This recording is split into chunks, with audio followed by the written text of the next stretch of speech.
Yes. Nampak. Okay, so you have your own textbook yang kamu punya printed kan? Okay, so we will learn about the second subtopic of leaf structure and function. In the second chapter, it's all about leaf. So we will study about the leaf structure and also the function. So dekat dalam sini, the second part, we will learn about the main organ for gases exchange. Okay, sebab kita memang tahu plants, dia ada satu karakteristik yang membezakannya dengan haiwan, iaitu it synthesize its own food. Okay, and the process is photosynthesis. So yang ini kita dah familiar, dah lama dari kita sekolah rendah. We know that plant will carry out photosynthesis. We know the plant needs carbon dioxide and light energy for it to carry out the photosynthesis. So now we are going to learn the main organ for the gases exchange, and that gases exchange needed during photosynthesis. So at this part, we are going to learn about the stomata. What is stomata? It is the pore that located on the lower epidermis of the leaf, which is gathered by a pair of gut cells, and this gut cell will control the opening and closing of the stoma by changing their shapes.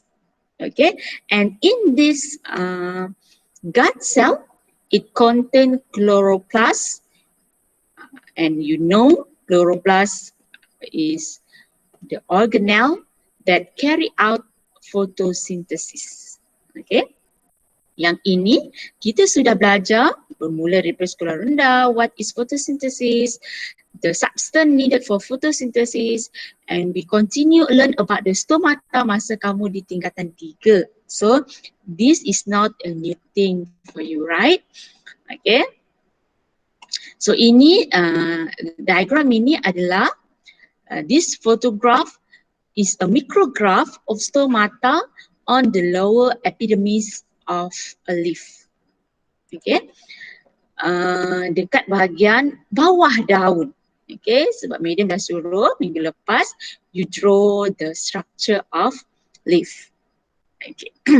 So macam mana kita mengetahui the mechanism of stomata opening and closing? Kita tahu stomata opening and closing itu controlled by the gut cell. Tapi macam mana gut cell tu buka, macam mana gut cell tu tutup? Okay, so dia ada kaitan dengan the turgidity of the cell. Kita belajar tingkatan 4, bab 3, the movement of substance across the plasma membrane, what makes the cell become turgid and what makes the cell become flaccid. Okay, itu kita dah belajar. So that concept is applied to this opening and closing of stomata. Okay, by the uptake process of potassium ion by the cells or the sucrose concentration in the sap of the gut cell. Okay, so kita tengok dua condition ini satu persatu. Okay, tapi sebelum tu, sebelum Madam explain why one by one, Madam nak tunjuk dekat kamu a video. Okay, sekejap.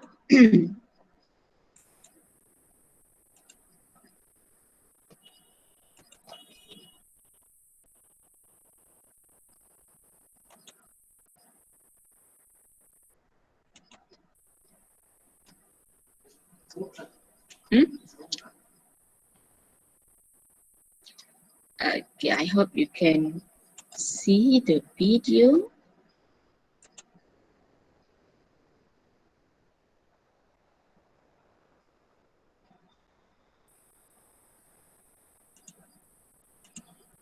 Sekejap ya.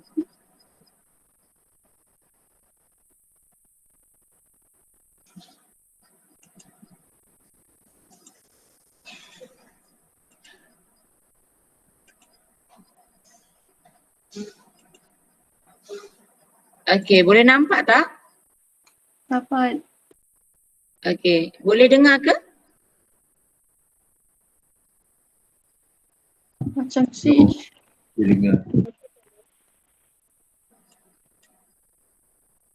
Okey, boleh dengar ke this video?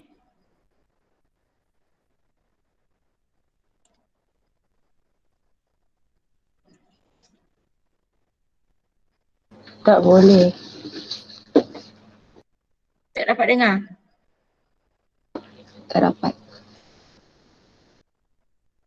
Okay, never mind. Dia ada subtitle kat bawah tu ya. Dia sama.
Okay.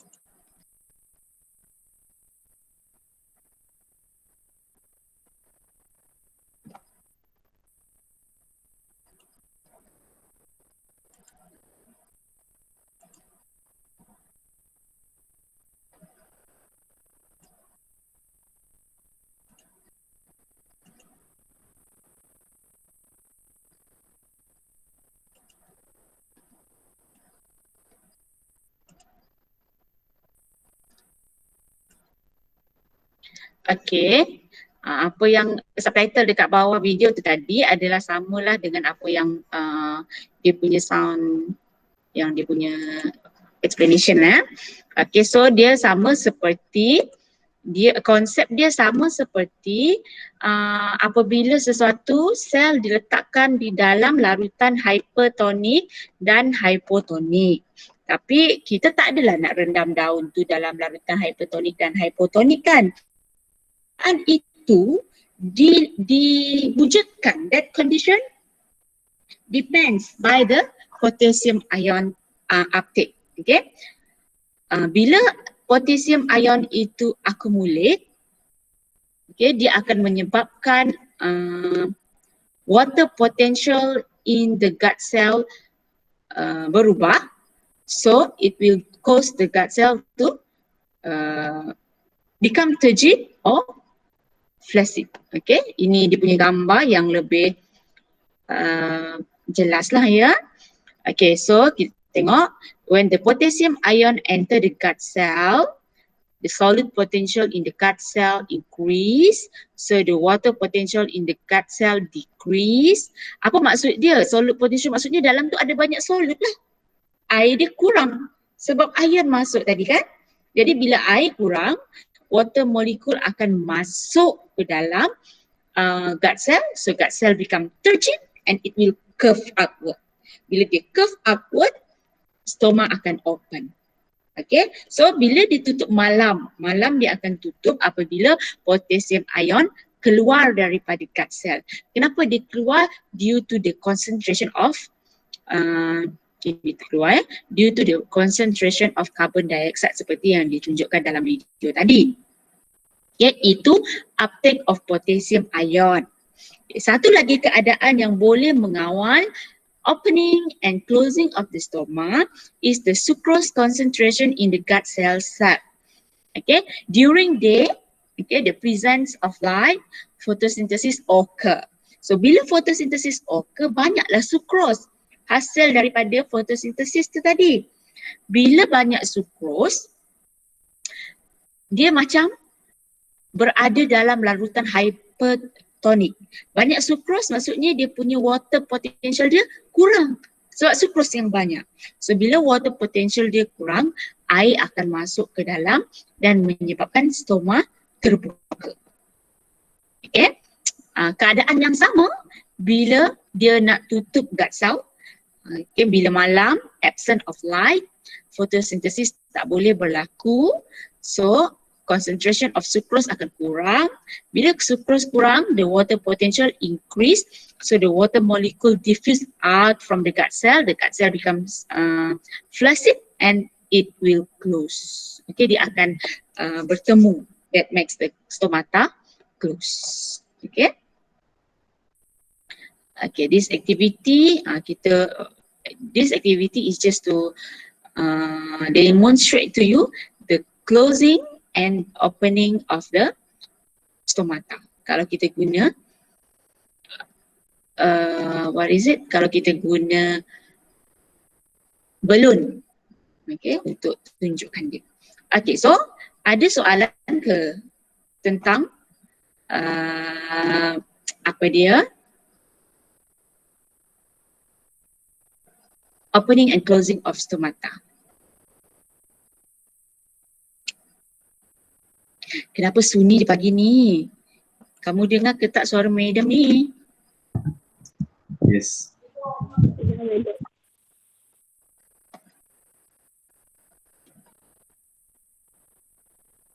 Ada soalan?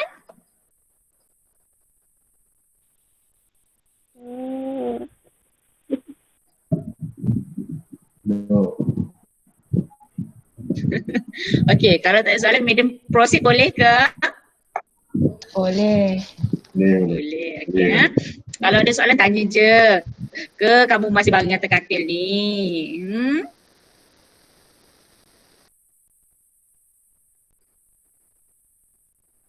Ada sebulan je lagi kita online learning seperti ini. And we have to finish as much as possible chapter sebab bulan 4 nanti kita ada sikit masa, bulan 9 kamu dah exam amali dah. Okay, so madam continue ya kalau tak ada soalan. Okay, the effect of water deficiency in plants on stomatal opening and closing. So bila water from the plant is lost in the form of water vapor sewaktu transpiration. Okay, so when stoma opens widely, the rate of water loss from the plant is high. Okay, so the opening and closing of the stoma is dependent on the turgor pressure of the gut cell. Bila dia buka, banyaklah air akan terbebas keluar daripada stomata ini. Okay, sebab kita dah belajar dulu masa tingkatan 3, the transpiration is the process of water loss from the plants through the stoma to the environment, to the atmosphere. So, bila plants obtain enough water, gut cell jadi turgid. So, bila gut cell jadi turgid, gut cell akan, stoma akan open. Okay, Manakala kalau the plant lack of water, the gut cells akan jadi flaccid. Okay, bila dia jadi flaccid, dia akan menyebabkan the gut cell lose its turgidity and the stoma will close. Okay, itu sahaja. Sebab itu waktu tengah hari, bila waktu tengah hari the plant will wilt, okay, tapi dia tidak akan terus wilt. Okay, bila waktu tengah hari cahaya matahari sangat panas, let's say it's very hot and sunny day, air tadi akan hilang ke udara through transpiration. So bila air tu dah hilang, stoma itu akan dengan sendirinya tutup to prevent more water loss. Macam mana dia tutup? Sebab bila dah water loss, dia jadi flaccid, dia tutup lah. So bila ditutup, tak ada lagi transpiration berlaku, so dia akan dapat store the water intake, sementara akar dia absorb more water from the soil. Okay.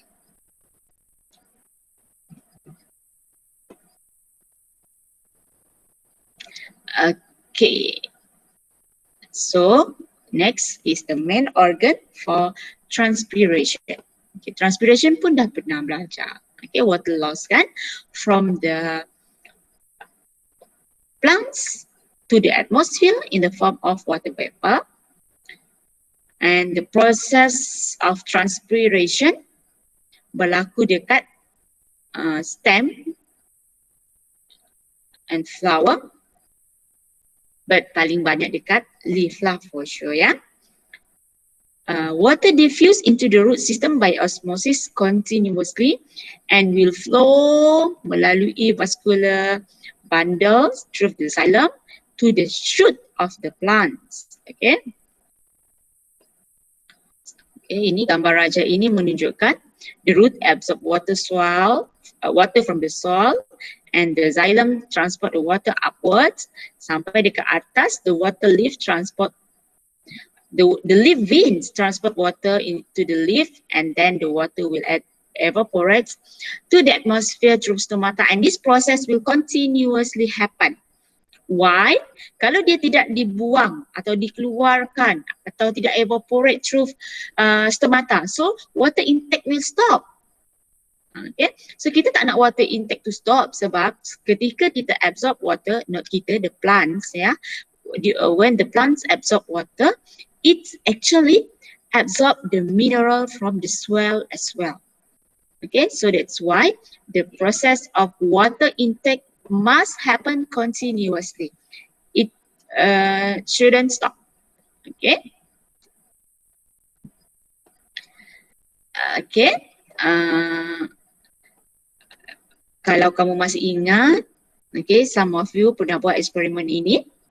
The stomata of a leaf,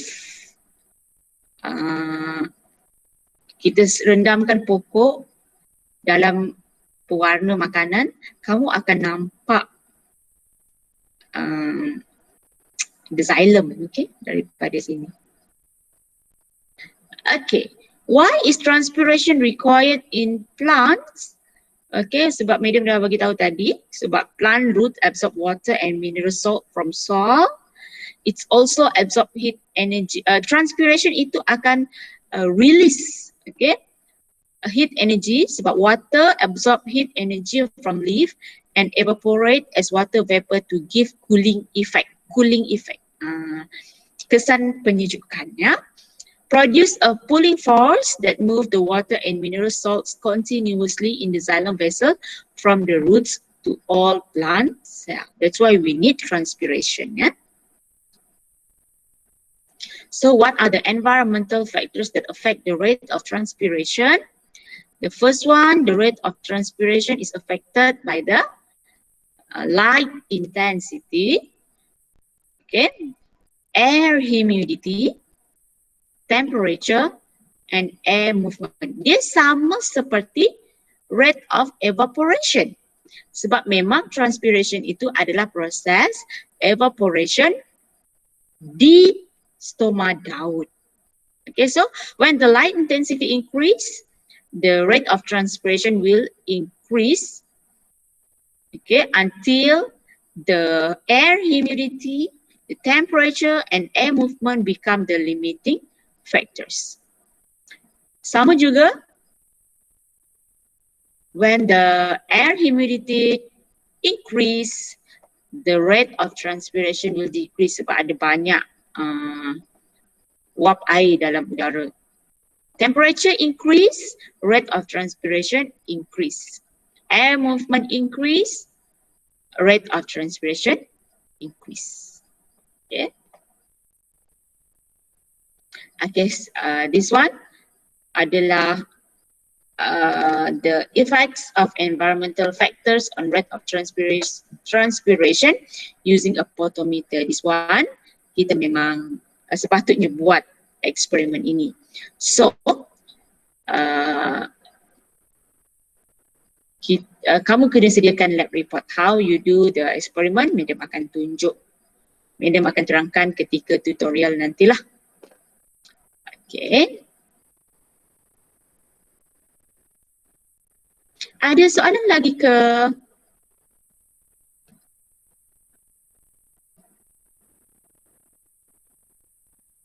Hello. So far no. So far faham kan? Because the previous So tu far adalah okay, madam. okay, good. Sebab yang previous tu memang bukan benda baru. Okay, kalau okay, Madam teruskan dengan fotosintesis. Okay. Kalau Madam terlalu cepat, you just can stop me ya. Okay, so main organ for photosynthesis pula. As we all know that memang proses yang hanya berlaku kepada tumbuhan is photosynthesis, dan photosynthesis ini berlaku pada daun, okay, because daun mengandungi chloroplast. The chloroplast contain chlorophyll which absorb the light to carry out the photosynthesis. And what important is the product of photosynthesis, which is glucose, is used by other organisms to generate energy through oxidation of food. You must remember the cell respiration process, the substance needed, iaitu glucose and the oxidation and the oxygen. Kita tak boleh buat glucose untuk kita melakukan aerobic respiration itu sebab kita tak boleh buat makanan sendiri. So glucose itu dibuat oleh tumbuhan. Nanti kita makan glucose tu, and then glucose itu akan undergo respiration and will produce us with energy in the form of ATP. Okay. This is the brief history of discovery of photosynthesis. Okay. This scientist, okay, Joseph Priestley, okay, menunjukkan bahawa plants, okay, hanya akan plants release oxygen. Okay, Hellmans pula menunjukkan bahawa plant only grown bila dia disiram, okay, not from the water of the soil. Okay. Itu dia punya eksperimen ya. Okay. Joseph Priestley juga buat eksperimen, Joseph Priestley pula dia buat eksperimen. Rate, place an inverted glass jar, the rate die. Tapi kalau ada plant inside the glass jar, the rate will remain live lah. Okay.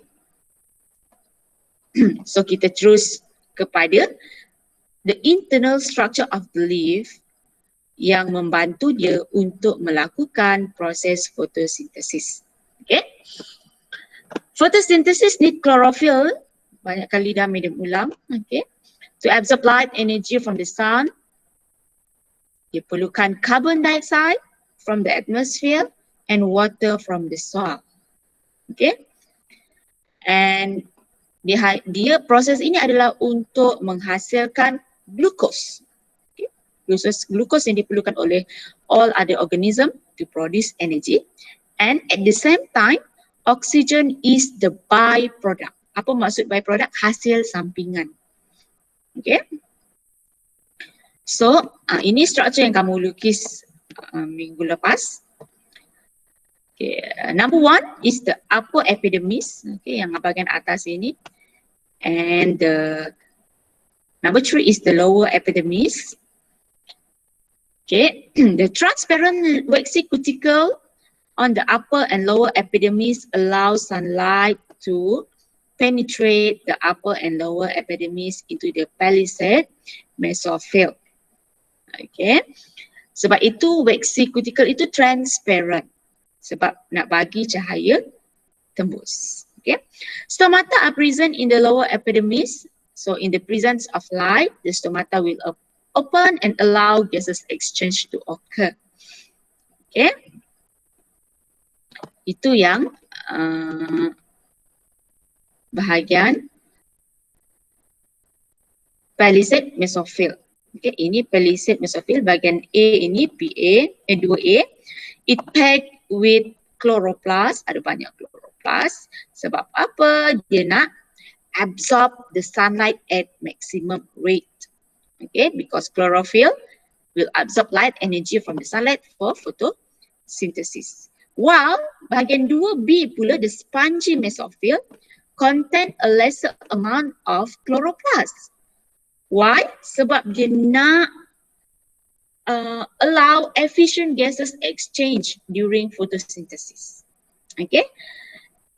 And for bahagian nombor 4 ini adalah vascular bundle that consists of xylem and phloem, which will transport water and mineral salts to the leaf, while phloem will transport hasil photosynthesis to other parts of the plant. Okay, so maksudnya dekat daun ini, dia ada adaptation so that the photosynthesis can occur at maximum rate. Yang pertama, dia punya cuticle itu waxy transparent. So light boleh penetrate. Yang kedua, bahagian palisade mesophyll it packed with the chloroplast so that the chloroplast will absorb the sunlight at efficient rate. Tapi dekat bawah dia spongy. Dia ada banyak ruang. Kenapa? Untuk absorb more water pula. To absorb more gas, carbon dioxide. Okay. And dia ada vascular bundle sebab kita tahu dia perlukan air untuk fotosintesis tersebut. Okay. So kita tengok dah masuk dalam daun, kita masuk ke dalam sel. Dalam sel we have chloroplast. Now we are going to learn apakah yang ada dalam chloroplast. Masuk dalam lagi ni. Dalam sel dalam chloroplast. Okay, kita study lagi dalam chloroplast. Okay, chloroplast adalah organelle in the plant cell which function as a site for photosynthesis. A chloroplast contain chlorophyll. Apa function chlorophyll? Absorb sunlight and convert it, the light energy, into chemical energy. So dalam chloroplast ada structure lain. Itu kita tengok ya. Yang pertama thylakoid. Okay, ini tengok ni thylakoid. Yang bersusun-susun macam duit shilling tu susun. Okay. Itu adalah thylakoid. Okay. Thylakoid ini bersusun satu barisan ini granum. Okay. Granum yang banyak 1, 2, 3, 4, 5, 6, 7. Tu granum yang banyak itu adalah disebut grana. So grana dengan granum adalah sama lah ya. Granum for singular, grana for plural. Okay. In between the granum itu kawasan di luar dia itu adalah stroma. Nama dekat-dekat nak sama dengan stoma. Tapi dia stroma. Okay. And what connect the thylakoid kita sebut lamella. Okay, lamella. Dia ada dua membran ya. Inner dan juga outer membran. Inner membran and outer membran. Okay, kita tengok This shape Thylakoid tadi di shape sacs containing chlorophyll yang ada dalam tu photosynthetic pigment that trap sunlight. Okay, dekat sini ada satu proses, satu reaction yang berlaku dalam thylakoid. Nama reaction itu adalah light dependent reaction. Okay, light dependent reaction sometimes kita sebut light reaction. Okay. Kedua, granum tadi. A dish-shaped stack of thylakoid. Okay, susunan stack of thylakoid. Kenapa dia susun macam itu? To increase the surface area for the optimal photosynthesis. Okay, sebab tu dia bersusun. Dia ada maksimum lah, ya. And then stroma itu bahagian colorless light surrounding granum in the chloroplast. Dekat sini ada satu reaction iaitu light independent reaction. Okay, to take place which produce glucose. Okay, so kamu dah dapat clue. Ada dua reaction yang berlaku dalam chloroplast ini. Yang pertama light dependent reaction. Maksudnya reaction itu bergantung kepada kehadiran cahaya. And satu lagi iaitu light independent reaction. Ia tidak memerlukan cahaya, berlaku di dalam stroma which then will produce glucose.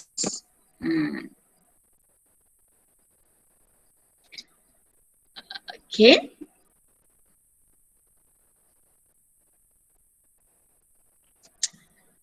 Okay, how many types of photosynthetic pigment in leaf are involved to produce the green color of a plant? Do you know that the chromatography method can be used to separate the photosynthetic pigment in leaf? Okay, sebenarnya photosynthetic pigment in plants is not only green in color. Okay, dia ada warna lain juga. Ya? Dia ada pigment yang berwarna lain juga. Yellow, orange, red or brown. Okay. Sebab itu daun tu warna macam itu. Okay.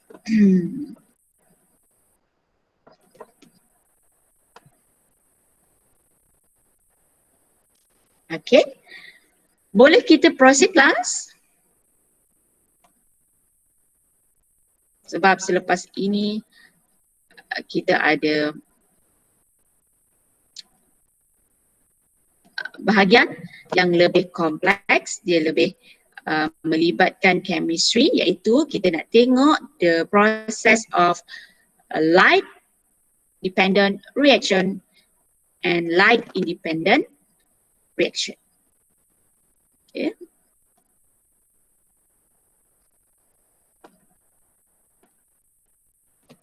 Tak ada soalan ya? Madam teruskan.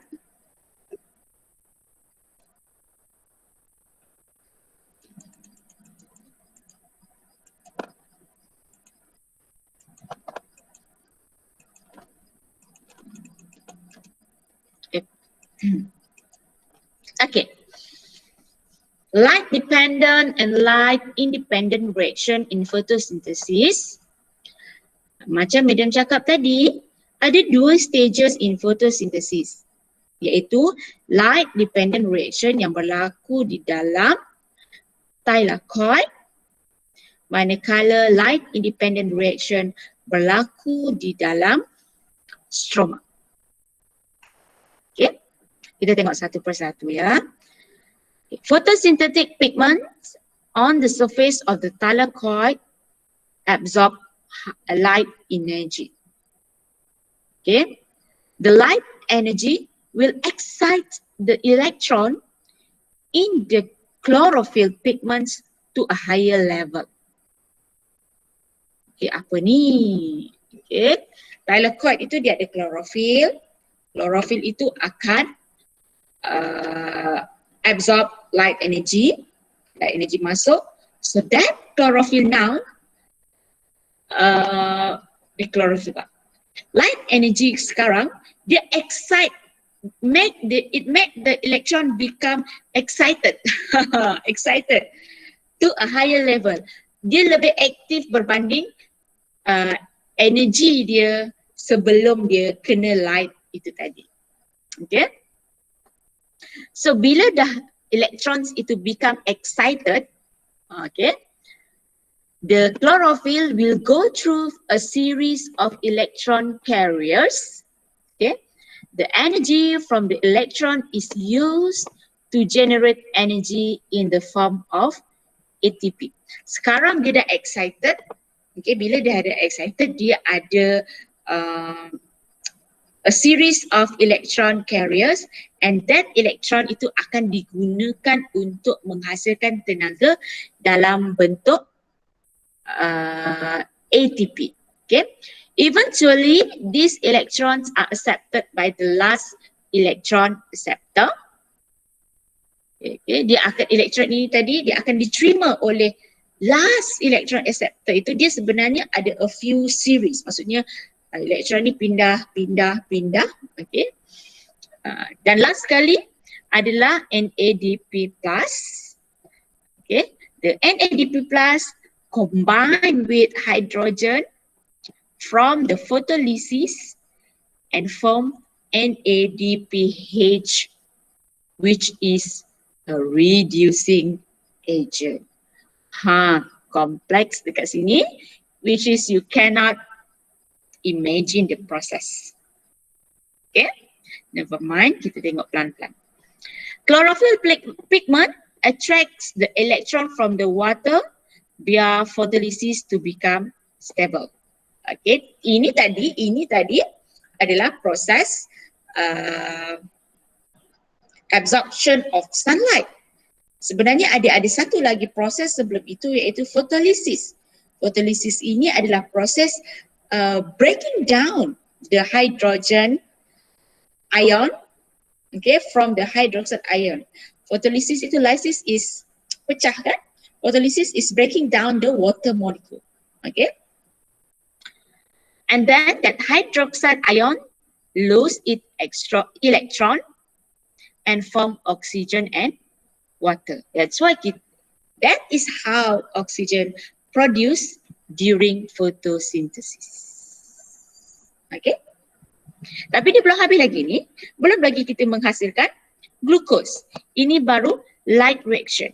Apa sebenarnya yang berlaku pada light reaction is the sunlight make the electron become excited, and that electron will produce energy in the form of ATP, and at the end energy itu akan digunakan dalam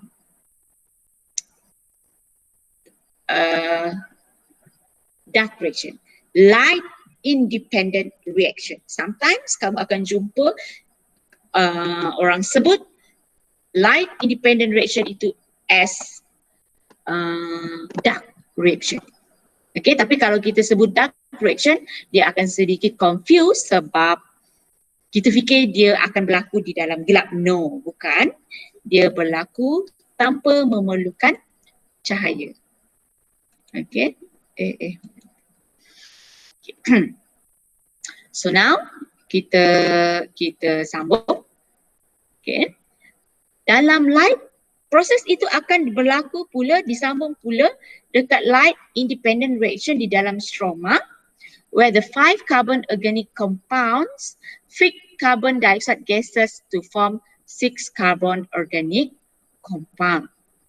Okay, NADP+ and the NADPH and ATP from the light dependent reaction reduce the organic compounds to become glucose. Okay, and this glucose then will condensate, dia akan bercantumlah to form starch molecules, which then will stored in the stroma of the chloroplast. Okay, ini dia punya overall reaction. Okay, for the photosynthesis, okay, water plus carbon dioxide will produce glucose, oxygen, and water. Okay.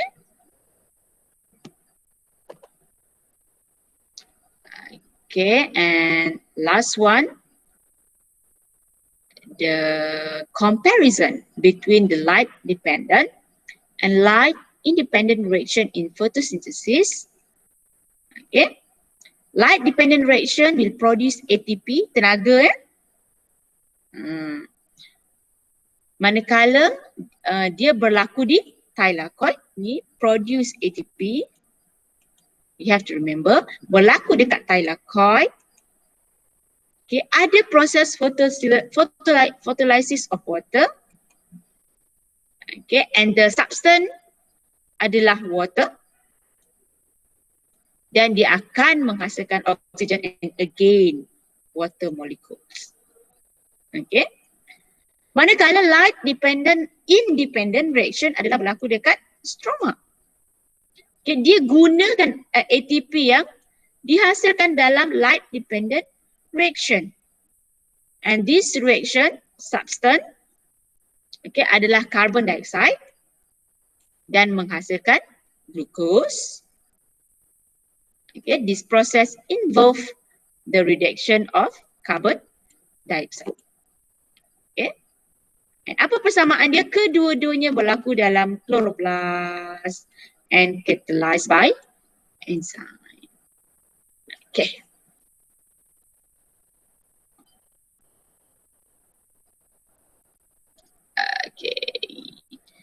Okay, madam tak nak teruskan dekat environmental factor that affect the rate of photosynthesis. Takut terlalu banyak.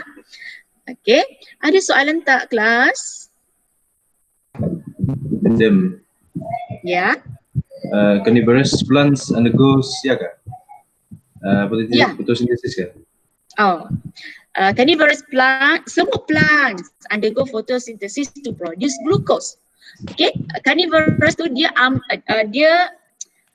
trap the insect, not to replace. Bukan untuk proses fotosintesis, bukan untuk dia menghasilkan glukos, tetapi to absorb nutrient. Okay, to absorb nutrient. Okay, kalau tumbuhan lain dia absorb nutrient from the soil semata-mata. Okay, tapi that carnivorous plant dia trap the insect, contohnya periuk kera, Rafflesia. Okay, they trap the insect and then that insect will dissolve in the liquid. Dia ada liquid yang diproduce, yes, and that liquid akan cairkan, dissolvekan insect itu, and nutrient itu dia akan absorb. Tetapi dia still undergo the photosynthesis. Okay, ingat fotosintesis adalah untuk hasilkan glukos. Glukos digunakan kat mana? Kita belajar bab 7 tingkatan 4, cell respiration. The only process that produce energy in all living organism. Okay, berlaku dalam mitochondria. Okay, ada soalan lain? Good question. Ada soalan lain? Welcome. Cikgu. Ya. Madam, mun seaweed, madam. Seaweed sama. Dia juga ada chlorophyll dan melakukan proses fotosintesis. Even dalam water. Yes, even dalam water. Sebab itu, kita belajar tingkatan 1, kalau awak masih ingat, sea level dia ada 3 bahagian, ingat tak? Okay, kawasan yang atas sahaja, yang dapat cahaya tembus. Okay, when bahagian yang the light can penetrate other organism. Okay, ada organism, ada plants. Bahagian yang kedua di dalam, bahagian yang kedua dia lebih dalam, dia gelap. Okay, only certain organism, hanya ikan-ikan besar yang ada lampu tu boleh hidup dalam kawasan yang kedua ni, yang gelap. Yang paling dalam, okay, night dia macam gelap malam gelita. Dekat situ no organism at all, sebab bila tak ada plants, ada organism pula juga tak boleh hidup, sebab plants is always, plant is always the producer for the food change. Okay, food chain kan rantai makanan dia mesti start daripada plants. Kalau tak ada plants, ada organism tak boleh hidup. Sebab hanya plants sahaja yang boleh undergoes photosynthesis. Okay, boleh faham? Alright. The question? Ada soalan lain?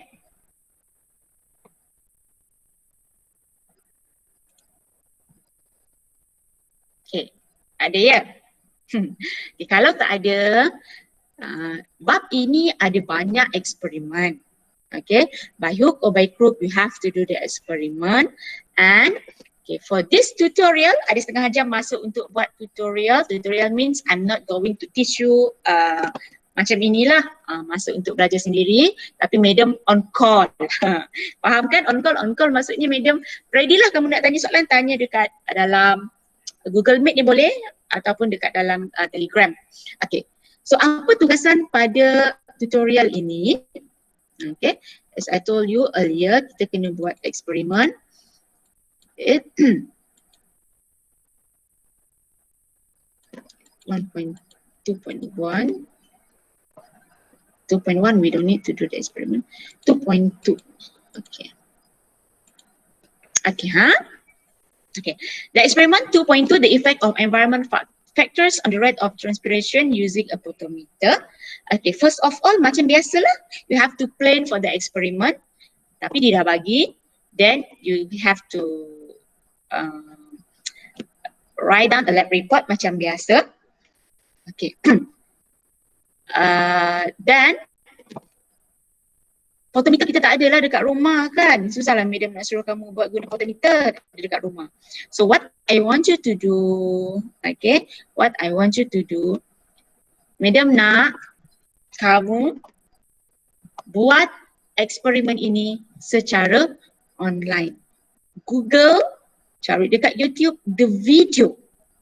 Okay, sebab ada sangat banyak video photometer eksperimen ini untuk awak dapatkan result.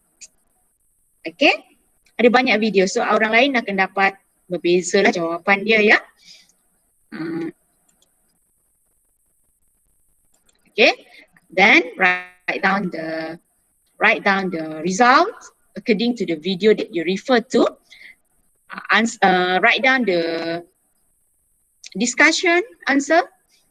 Okay, jawab soalan discussion, and this discussion boleh discuss dengan kawan-kawan. Okay, and sebelum habis discussion itu, please provide me with the link. Please provide me with the link. Okay, so for this experiment, okay, dengan penuh baik hatinya, medium bagi kamu boleh buat secara type. Senanglah nak cut and paste kan? Okay, boleh buat secara type, boleh tulis guna tangan. Yang penting, bila kita berjumpa pada bulan 4 nanti, sebulan lagi kita nak berjumpa, you have to submit me this lab report. Boleh? Boleh. Okay. Sebulan tu. Okay. Oh lama. Boleh ya? Lagipun madam bagi senang. Sebelum ni tak pernah ada lab report kita boleh guna type ni. Mesti guna tangan. Okay, never mind this time. Gunalah. Dah memang kita online class. So boleh type your lab report. Boleh buat dalam bentuk PDF. Nak hantar dulu kat madam pun boleh, tapi nanti buka sekolah kena bawa. Okay. Mana nak dapat result? Guna YouTube. Okay. Cari dekat YouTube. Maksudnya online lah, secara online learning. Okay. Siapa yang ada masalah, boleh PM madam dekat Telegram. Okay. So, sebelum we end our class, okay. Madam, experiment 2.2 tak nak? Oh, 2.2. Okay. So macam biasa, sila buka kamera awak.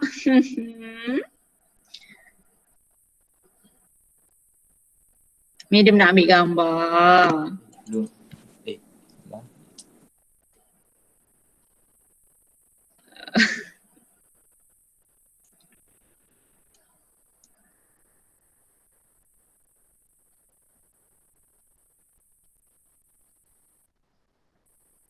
Okey. Semua dah. Yang lain tu mana? Kenapa tak buka? Okey.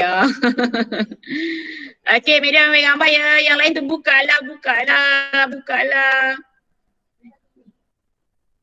Miers, Munira, Kirana, Faiza, Azrik, Aina, Faris Hakim, Alia, Khairul, Nadira, Aisyah, Syasha, buka kamera.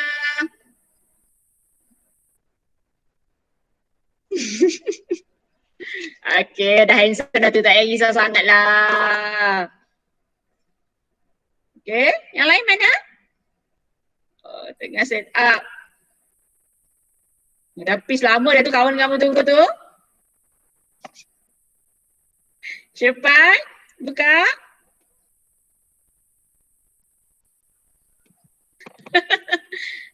Miers, mana muka Miers? Azim ngantuk ke?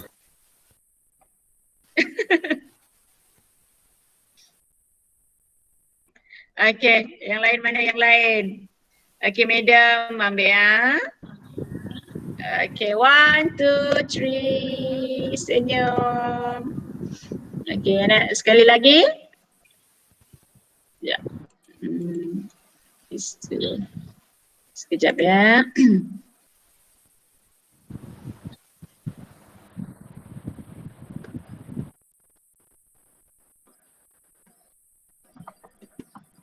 Memang closing bahan ni.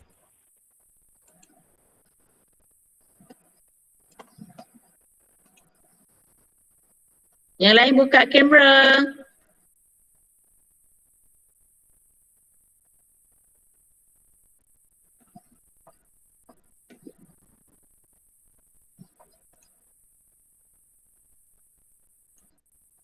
Okay, one more time.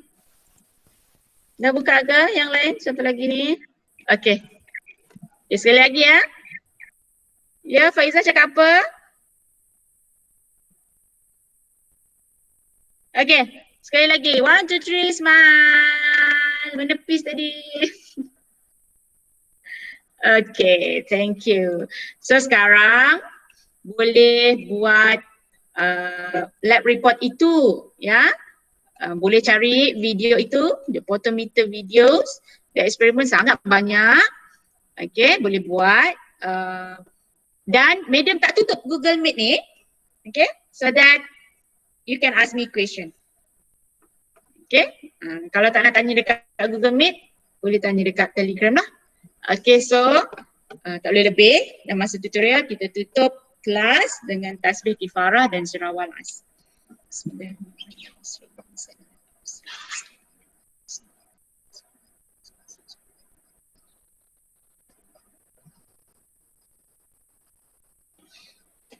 Okay, hari ni tadi kakak abang kamu yang Form 5 dah masuk Dewan SPM. Tak lama lagi giliran kamu pula. Madam, Ya. Mau tanya, PhD Madam Maria pasal apa? Apa dia? PhD Madam. PhD, gamification in biology learning, education. Oh, so Madam buat cara untuk belajar biologi. Aha, yes. Arifah. Kenapa? Saya dah.